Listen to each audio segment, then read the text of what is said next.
Quago at si Loro. Natanggap na ni Senador Risa Hontiveros ang kopya ng Isang Kaibigan, ang children's book na isinulat ni Vice President Sara Duterte. Mismong Office of the Vice President ang nagpadala nito kay Hontiveros kanina, gaya ng ipinangako ni Duterte kahapon, at ipinakita naman ito sa media. Ang problema niya kasi, nakalagay yung pangalan ko doon sa libro. It is a simple question.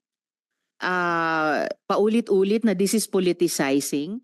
Nagkainita ng dalawa sa hearing tungkol sa 2025 budget ng OVP nang manghingi si Hontiveros ng detalye tungkol sa libro dahil may 10 milyong pisong hinihingi si Duterte para sa distribution nito.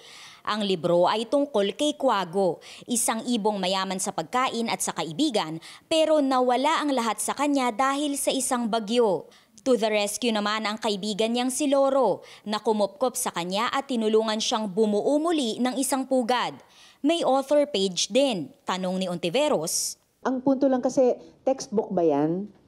Approved ba ng DepEd? So bakit inuna ang isang personally authored, kung siya ang sumulat niyan, personally authored na libro? Dagdag pa niya, hindi katanggap-tanggap na manghingi ng pondo si Duterte para ipamahagi ang kanyang libro.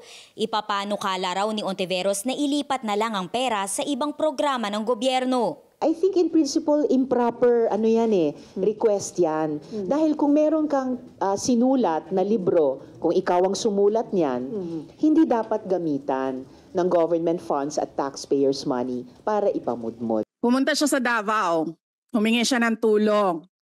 Tinulungan siya ng isang kagawa. Sa patutsada naman ni Duterte na wala umanong utang na loob si Hontiveros, hindi raw maalala ng senadora na nanghingi siya ng tulong para sa kanyang 2016 senatorial bid. Nanalo na siya at nung nanalo siya, anong ginawa niya? Siya ang pinakaunang umatake kay President Rodrigo Duterte. Anong tawag sa ugaling ganito?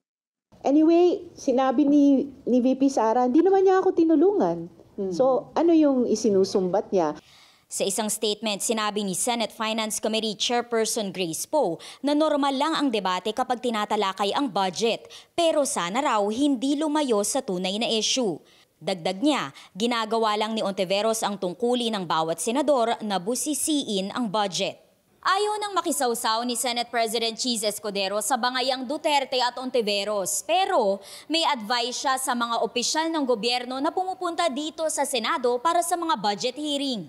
I think Senator Risa had valid questions which I would advise heads of agencies to be patient with and answer because these are all connected with the function of Congress.